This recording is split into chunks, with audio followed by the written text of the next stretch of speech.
नमः शिव गोरख। आज की वीडियो आपकी जीवन की दिशा बदल सकती है, क्योंकि आज मैं आपको वो गुप्त साधना, वो शाबर मंत्र, वो गुप्त नियम बताने जा रहा हूँ जिन्हें सिर्फ कुछ चुने हुए साधक ही जानते हैं और जिससे जहारवीर गोगा जी की प्रत्यक्ष कृपा प्राप्त हो सकती है। तो भाई इस वीडियो को बिल्कुल भी मत छोड़िए, नहीं तो आपसे एक दिव्य ज्ञान हमेशा के लिए छूट जाएगा। बहुत सारे ऐसे लोग हैं जो उनके दूध प्राप्त करना चाहते हैं। आज हम इसी विषय पर चर्चा करेंगे, तो वीडियो को बिल्कुल भी स्किप मत करना और अंत तक देखना, ताकि जानकारी आपको अच्छी तरीके से समझ में आ जाए।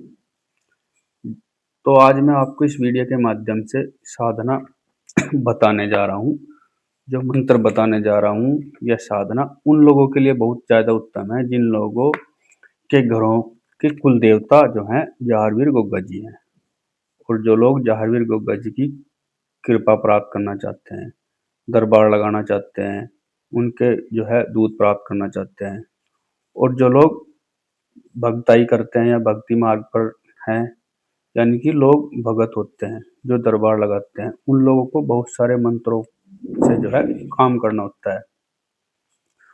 और जो मंत्र मैं आज आपको बताने जा रहा हूँ, यह सिर्फ एक मंत्र ही जितनी भी भक्ति भक्ताई के मार्ग पर जो है कार्य किए जाते हैं, या उन सभी कार्यों को करने में पूरा सक्षम है।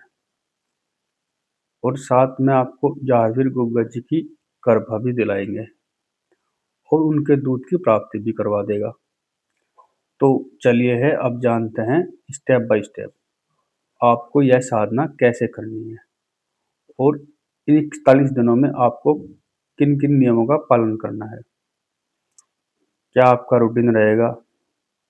देखिए भाई, वैसे तो आप इस साधना को शुक्ल पक्ष के किसी भी रविवार के दिन से या फिर नवमी तिथि के दिन शुरू कर सकते हैं, लेकिन आपके लिए सबसे ज़्यादा अच्छा रहेगा कि आप इस साधना को जो है भादवे के महीने में ही करें। आप जहारवीर गोगा जी की साधना भादवा के महीने में करते हैं तो आपको बहुत ज़्यादा सफलता प्राप्त होती है, साथ में उनकी कृपा भी आपको प्राप्त होती है। लेकिन चलो, अगर किसी कारण से आप जहारवीर गोगा जी की साधना भादवे में नहीं कर पाते, तो आप किसी भी शुक्ल पक्ष के रविवार के दिन या फिर नवमी तिथि के दिन साधना शुरू कर सकते हैं। अब देखिए, जो जहारवीर गोगा जी महाराज हैं, इनके साथ जो है बहुत सारी शक्तियाँ चलती हैं, आपको पता होगा, जैसे कि माता माँ काली, 56 कलवे, 64 योगिनियाँ, 52 भैरव, और साथ में नारसिंह वीर, 5 बावरी इनके साथ चलते हैं। और भी बहुत सारी अन्य शक्तियाँ इनके साथ चलती हैं जो, और यह हमेशा गुरु गोरखनाथ जी को अपने साथ लेकर ही चलते हैं। देखिए, आप इन्हें गुरु गोरखनाथ जी का शिष्य भी बोल सकते हैं, और वह अब उनके पुत्र की तरह भी हुए, क्योंकि वह उनके आशीर्वाद से ही तो पैदा हुए थे ना। तो बात करते हैं सबसे पहला साधना के नियमों के बारे में। यह साधना आपको 41 दिन की रहेगी, और 41 के 41 दिनों तक आपको एक तो ब्रह्मचर्य का पालन करना पड़ेगा, शारीरिक रूप से भी और मानसिक रूप से भी। बहुत सारे ऐसे होते हैं जो शारीरिक रूप से तो ब्रह्मचर्य का पालन कर रहे हैं, लेकिन मानसिक रूप से नहीं करते, जिस कारण से उनकी साधना कभी भी सफल नहीं हो सकती। और भाई, जिस शक्ति को आप साधना करते हो, वह शक्ति साधना के समय हमेशा आपके ओर के इर्द गिर्द ही घूमती रहती है। आपके भाव किसके लिए कैसा है, उस शक्ति को सब कुछ पता होता है। इसलिए आपको शरीर रूप से तो ब्रह्मचर्य का पालन करना ही करना है, लेकिन मानसिक रूप से भी करना है। हो सके आपको अपने मन और अपनी बुद्धि को सात्विक रखना है, और अपने ऊपर पूरा का पूरा नियंत्रण बना के रखना। और जितना हो सके साधना के समय पर मोबाइल हो गया, टीवी हो गया, जो है उनका इस्तेमाल बहुत कम से कम करें, यानी कि जितनी ज़रूरत है सिर्फ आप उतना ही करें, ठीक है। क्योंकि यह चीज़ें आप भी जानते हैं कि जब आपके सामने एक, जैसे हम रील देख रहे हैं, क्या दृश्य आ जाए और जिससे आपका मन जो है इधर-उधर भटकने लगे, ठीक है? और इस चीज़ को आपकी साधना के ऊपर बहुत गहरा प्रभाव पड़ता है। और इस 41 दिन की साधना में आपको भूलकर भी जो है तामसिक चीज़ों का सेवन नहीं करना, जैसे मांस, शराब या अंडा। कहा जाता है कि जैसा अन्न वैसा हो जाएगा मन। और अगर आप किसी ऐसे देवता की साधना कर रहे हैं जो पूर्ण रूप से सात्विक है, तो आपके अपने खान-पान पर विशेष ध्यान रखना पड़ेगा। लेकिन ऐसा नहीं है कि देवता अगर तामसिक है तो आप उसकी साधना में तामसिक चीज़ें का सेवन कर सकते हैं। अगर आप यह गलती करते हैं तो भाई उसका भी आपको दुष्परिणाम ही मिलेगा। और आपको इस चीज़ का ध्यान रखना है कि आपको एक समय पर ही खाना खाना है। हमेशा साफ-सुथरे वस्त्र पहनने, साफ-सफाई का जो है विशेष ध्यान रखना है। पूजा स्थल की जो है वो भी हमेशा आपको साफ-सुथरा ही रखना है। आप अपने गुरु महाराज से अनुमति लेकर उनके सानिध्य में रहकर साधना करेंगे, तो आपकी साधना में सफलता मिलने के बहुत ज़्यादा चांस बढ़ जाएँगे। साथ में आपको एक दिन पहले जो है अपने कुल देवता, कुल देवी, पितृ देवता, इष्ट देवता और जो आपके स्थान देवता हैं, जिनको वही नग्गर खेड़ा कहते हैं, खेड़ा भी बोलते हैं, वो प्रत्येक हर गाँव में ही होते हैं करीब-करीब। इस साधना के लिए अनुमति उनसे लेना बहुत ज़रूरी है।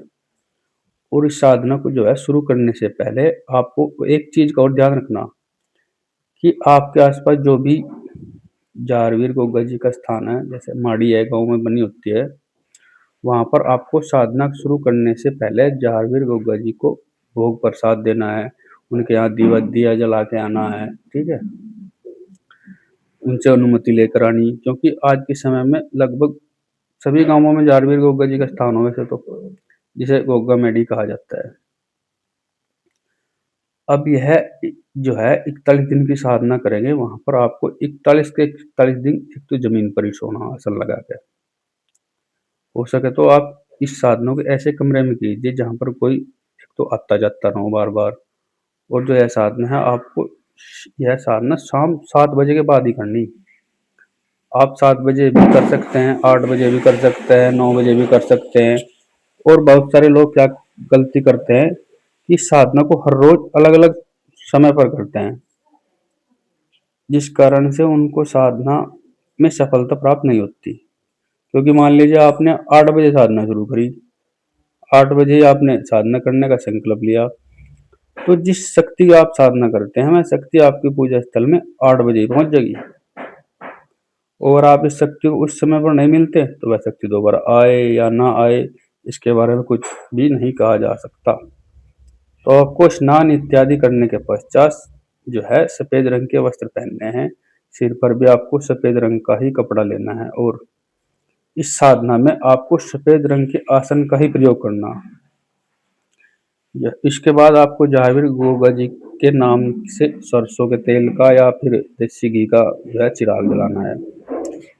और फिर उसके बाद आपको जारवीर गोगा जी को भोग देना है और भोग आपको हर रोज देना है। जितने दिन भी आपकी साधना चलेगी, भोग आप मिठाई का भी दे सकते हैं, हलवे का भी दे सकते हैं, या जो भी आपकी सामर्थ्य है आपको जारवीर गोगा जी को भोग देना है।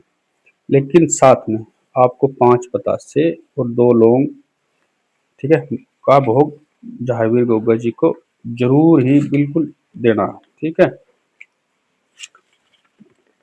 साथ में आपको जो है एक गाय का कच्चा दूध किसी बर्तन में डालकर उसमें थोड़ा शक्कर मिला लीजिए और जो भोग ये आप देंगे, यह भोग आपको जहावीर गोगा जी की जो है अंगारी पे ही देना। उसके पश्चात आपको हाथ में जल लेकर संकल्प लेना, अपना नाम, अपने पिता का नाम, किस स्थान पर रहते हैं, गोत्र का नाम, कितने दिनों की साधना कर रहे हैं, किस मंत्र का जाप करेंगे, कितनी माला का जाप करेंगे, आपको संकल्प लेते हुए जाहिर गोगा जी की सारी जानकारी बतानी है। और फिर उसके बाद आपको एक रुद्राक्ष की माला के ऊपर सबसे पहले भगवान गणेश की एक माला का जाप करना। उसके बाद आपको ओम नमः शिवाय मंत्र की एक माला का जाप करना। ठीक है। अगर आपने एक गुरु बना रखा है और आपके गुरु मंत्र मिला हुआ है, तो फिर उसके बाद आपको अपने गुरु मंत्र की एक माला भी करनी है। ठीक है। अब आती है मंत्र कौन सा जपना। ठीक है। उसके बाद आपको जो मैं मंत्र बताने जा रहा हूँ, ये अपना मेरा खुद का अनुभव किया हुआ मंत्र है, सिद्ध किया हुआ मंत्र है। वैसे तो बहुत से लोगों ने सिद्ध किया होगा, मैंने भी इस पे काम किया हुआ है, ये कार्य बहुत जल्दी करता है। ठीक है। आपको मंत्र लेना है ओम नमः शिव गोरक्ष, ये एक माला का जाप करना है। इस मंत्र को आप हर रोज कम से कम 16 माला का जाप करिए, 16 सुबह 16 शाम को। देखिए, अगर आप चाहते हैं कि मैं तो 11 माला का भी जाप कर सकता हूँ, तो 11 का कर लिए, लेकिन कम से कम आपको 5 माला का तो जाप करना ही पड़ेगा। अब देखिए, अगर 5 माला का जाप कर रहे हैं तो आपको 5 माला का ही संकल्प लेना है। अगर आप 11 का माला का जाप करेंगे तो 11 का संकल्प लो। ठीक है। और जब आपकी यह साधना जो है पूरी हो जाएगी, तो उसके बाद आपको जहारवीर गोगा जी के स्थान पर जाना है। वहां पर आप उनके लिए जो भी आपकी सामर्थ्य हो, भोग प्रसाद लेकर जा सकते हैं। इस साधना में आपको जहारवीर गोगा जी के दर्शन भी होंगे। ठीक है। आपको छोटे बड़े बहुत सारे सांप भी दिखाई दे सके हैं, लेकिन जो आपको सांप दिखाई देंगे वो आपको किसी प्रकार का कोई नुकसान नहीं करने देंगे, न ही आपको कटेंगे। यानी किसी न किसी व्यक्ति के रूप में, स्वरूप में आपको जहारवीर गोगा जी के सपने में के माध्यम से दर्शन दे सकते हैं, या उनका नीला घोड़ा भी दिखाई दे सकता है। ठीक है। तो भैया भक्तों, मैं उम्मीद करता हूँ कि जो जानकारी मैंने आपको दी, यह जानकारी आपको अच्छे तरीके से समझ में आ गई होगी। अगर आपको यह वीडियो पसंद आई है तो वीडियो को लाइक कर दें, ज़्यादा से ज़्यादा शेयर करें, ताकि यह जानकारी सब और लोगों को प्राप्त हो सके। ठीक है। तो चैनल को सब्सक्राइब करके बेल आइकन जरूर दबाएं, ताकि आने वाली सभी वीडियो आपको सबसे पहले प्राप्त हो सके। तो मिलते हैं एक और नई जानकारी के साथ। तब तक जय श्री राम, हर हर महादेव।